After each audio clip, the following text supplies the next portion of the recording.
Hola amigos, sabemos por los momentos difíciles que estamos pasando y por ello dedicamos con cariño este mensaje musical de aliento y esperanza. Juntamente con mis amigos Águila de Purímac, Iván de la Cruz, Oscar Taipe, Miguel Mendoza, Carlos Ordaya y con la voz de Lucy Simón y tu amigo El Terrible, con cariño.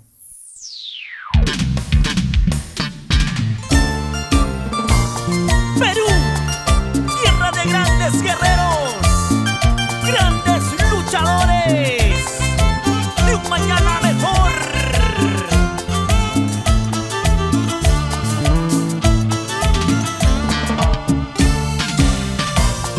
Aquí venimos con este mensaje a la vida, con cariño y amor.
Thank you.